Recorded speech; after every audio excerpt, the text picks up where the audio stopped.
Esta semana se reformó la Ley de Participación Ciudadana y allí se dispone que las instituciones educativas y universitarias impartan cada año una materia que englobe formación humana sobre valores y cívica, participación ciudadana y también contenidos de la Constitución. Pero con ello realmente va a cambiar algo. Y lo vamos a analizar con Nelson Villegas, docente universitario, especialista en proyectos de innovación pedagógica, diseño curricular e investigación. Nelson, muy buenos días, bienvenido. Buenos días, Lenin, ¿cómo está? Esta disposición de retomar la enseñanza de cívica es un retorno a ese viejo país donde se creía que las convicciones y las causas y los valores se los adquiría o se los aprehende por memorización. Bueno, la investigación ya hace varios años, la gente se cuestionaba sobre cuál es la mejor forma de fomentar los valores en los ciudadanos. De hecho, pues, varios autores sobre este tema, entre esos Isabelino Siede, en Argentina, se dieron cuenta de que a veces, más allá de una cívica, ya es una educación para la ciudadanía. Por eso, nosotros tuvimos desde 1920 hasta el 2010 el tema de la cívica con sus diferentes reformas dentro del currículo. Y la pregunta ahora es, todos esos años, de 1920 hasta el 2010, ¿tuvo el impacto que se necesitaba en la sociedad que estamos ahora? Porque somos fruto de eso. Usted, yo y varias de las personas de nuestra generación. Pero sin embargo el impacto que tenemos ahora es muy diferente, ¿ya? Lo mismo pasó con... Es decir, antes no funcionó, nada nos garantiza que vaya a funcionar ahora. Más allá que no funcionó, son nuevas generaciones.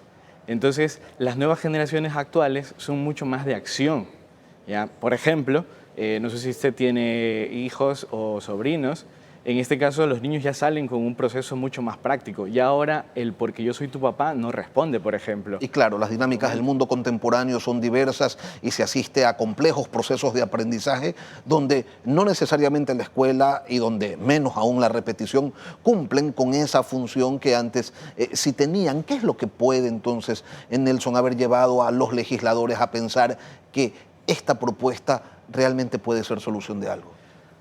Bueno, la necesidad que vivimos como país nos lleva a buscar soluciones inmediatas, aunque ahorita tendría que también elevarse un debate, y es la siguiente pregunta, ¿no? Es, ¿qué tipo de ciudadano nosotros visualizamos en 5, 10, 15 años? Y en función de ese perfil que queremos, hay que comenzar a diseñar una nueva escuela en Ecuador. Pero se piensa en eso, Nelson, porque uno cuando escucha a los ministros o a las ministras de educación referirse al tema, siempre hablan de los estudiantes, pero no hablan de los ciudadanos ni de la construcción de ciudadanía, sino simplemente de que hay que formarlos en contenidos, pero no en ciudadanía. Entonces, se está transitando por un camino distinto al que se debería. Al parecer sí. Porque, por ejemplo, en estos momentos incurrimos con cívica.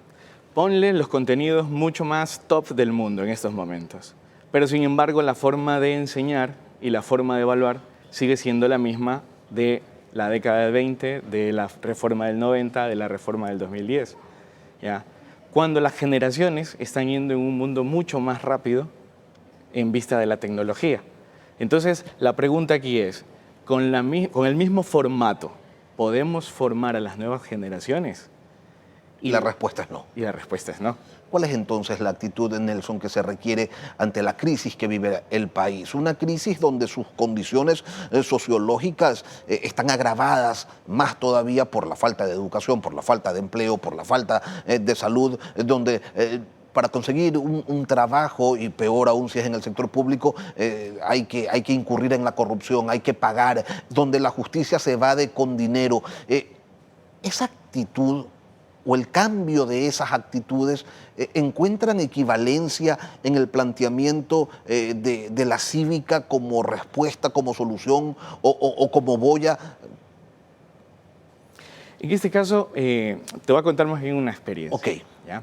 Yo trabajaba en un colegio acá en Guayaquil en el 2017 y con los niños de tercero de básica, estoy hablando de niños de 8 o 9 años, hicimos la visita a una escuela en Montesinaí para detectar necesidades. El proyecto era sobre el tema de parroquias, sectores rurales, sectores urbanos, y cómo están organizadas las ciudades, ¿no? Y el país en sí, en sus diferentes estructuras gubernamentales y como Estado. Entonces visitamos esta escuela con un proyecto. Era el objetivo de detectar necesidades. Dentro del sector urbano hay necesidades. Y los niños de tercero de básica se fijaron de todas las necesidades que tenía esta escuela en la batería o en los servicios higiénicos. La pregunta que hacíamos con ellos es ¿por qué los servicios higiénicos? Y entonces, porque los niños están entre 5 horas a 6 horas dentro de este espacio, donde van a hacer sus necesidades, donde se refrescan y todo lo demás. Entonces, con los niños comenzamos todo un análisis, ¿ya? Entonces, ¿qué necesitamos para eso? Comenzaron a hacer una lista de recursos. ¿Cuánto nos cuesta cada recurso? Comenzamos a trabajar las matemáticas desde este caso, ¿no? Y a consultarles a sus padres, algunos de ellos, pues gente de clase media alta, con empresas y todo lo demás. Y ellos decían que con $500 se podía cubrir toda esa necesidad. Entonces les dijimos, está bien, con $500 hagamos el ejercicio, citemos a una persona que trabaja en el mundo de la construcción y hacemos los cálculos, ¿ya? Y entonces una de las niñas, al final de todo el conversatorio, dice, con $500 no podemos hacer nada, ¿ya? ¿Qué quiero llegar con este ejemplo? ¿Ya? La conciencia que esos niños a los 8 años, mediante un proyecto, un aprendizaje basado en proyectos se llama este caso, son conscientes no solamente de necesidades, son conscientes de qué más se puede hacer. Aparte del proyecto, este grupo, con los padres de familia, les hicieron un detalle para Navidad, ¿ya? Para Navidad, para esta escuela. Aparte de que hicieron el servicio higiénico y todo lo demás, y que en este caso pues el rectorado apoyó también con el trabajo y los padres de familia. Pero los niños al final fueron conscientes de unos valores claves. Número 1, que mi realidad es muy diferente al resto, soy consciente de eso. Número 2, el tema de costo. Para poder tener algo hay que invertir, hay que gastar.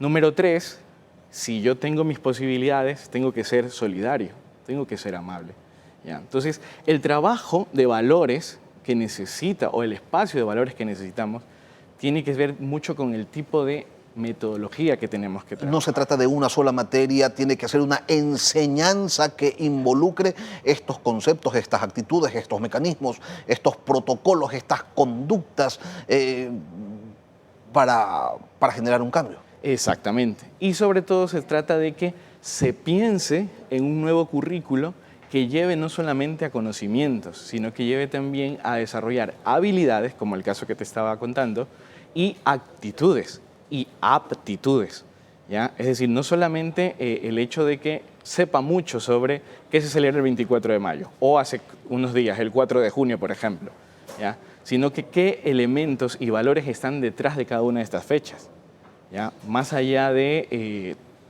la revolución y todo el sistema que puede haber para beneficiar a otros, es el tema de qué valores también están implícitos ahí. Claro, ¿cómo se construye ese pacto social que determine prácticas sociales en donde se logra establecer con claridad que la conducta tiene que ser de una manera y no de otra? Si los referentes públicos, uno asoma la ventana y encuentra una porqueriza, pues. En este caso tendríamos que, como el ente rector, que es el Ministerio de Educación, y la Asamblea con la comisión propia, comenzar a trabajar y pensar en el perfil de salida que se necesita. Y en función de un perfil flexible, adaptable para un país como el nuestro, que tiene una diversidad cultural rica, ¿ya? Y una plurinacionalidad excelente, exquisita, ¿no? Comenzar a trabajar con los diferentes actores y pensarnos cuál es el perfil de estudiante que necesitamos de aquí en 5, 10, 15 años y de ciudadano. En función de eso, comenzar a rediseñar los espacios curriculares. ¿Cómo lo hacen en otras partes? ¿Cómo lo hacen en otros países? Por ejemplo, ¿hay ejemplos a seguir? Sí, por ejemplo, Finlandia, ya 40 años atrás, se pensó esta pregunta: ¿qué tipo de ciudadanos queremos? Hacen un pacto por la educación, ellos establecen algo que se llama la fundación, un organismo que no es político, pero que sin embargo sí sirve al Estado y que se encarga de la educación del país, ¿ya? Y para eso diseñaron el perfil de salida, lo querían con 10 rasgos, 10 características, entre esos pensamiento crítico, empatía, resolución de problemas y todo lo demás. Hace unos 10, 15 años se volvieron a repensar esta cuestión y dijeron queremos 7 habilidades, entre esos están la empatía, obviamente, la resolución de problemas, el trabajo en equipo. Y cambiaron también la forma de dar las clases. Tienen unas asignaturas básicas y tienen unos espacios modulares donde hacen procesos interdisciplinarios. La evaluación, por ejemplo, numérica como la conocemos nosotros, aparece recién a partir de los 9 años. Antes de eso, los chicos son evaluaciones cualitativas. Cuando se hablan de estas cosas aquí en el país, algunos dicen, pero eso es Finlandia, pues, o sea, somos tan distintos, allá hay mucho dinero, acá hay poco dinero, allá no hay pobreza, acá sí hay pobreza, allá no hay criminalidad, acá sí, allá no hay tantos corruptos como si hay acá. Entonces, dicen algunos que eso no es referente, pero ¿sí se puede realmente apuntar hacia allá? Esa es una de las cuestiones que en la experiencia que tengo en colegios en los que he intervenido con estas dinámicas de transformación, suele salir siempre, más que todo en los padres de familia, ¿no? Pero si eso es el extranjero, ¿cómo puede ser aquí en Ecuador? ¿Ya? Y la metodología es la misma, o sea, la metodología centrada en un liderazgo desde un futuro que emerge o desde lo que yo quiero como resultado, ¿ya? Genera el mismo fruto. Por ejemplo, aquí en Guayaquil, ya te digo, en este colegio, lo hice también en el colegio de Babahoyo, un colegio en Babahoyo, y los resultados siguen siendo los mismos. O sea, hay que adaptar estos procesos de cambio, de transformación, de innovación, ya a nuestro contexto. Y esto se puede ejecutar en cualquier estructura o sostenimiento, sea fiscal, municipal. Por ejemplo, y te cito un caso, yo trabajé como docente rural en Manabí, en una escuelita que caminaba yo 1 hora ida y regreso. De allí también se podía ejecutar. Y ahí también, por ejemplo, hicimos varios proyectos con los chicos, por ejemplo. Arreglamos las cuestiones del contexto, trabajamos las matemáticas desde actividades agrícolas, por ejemplo.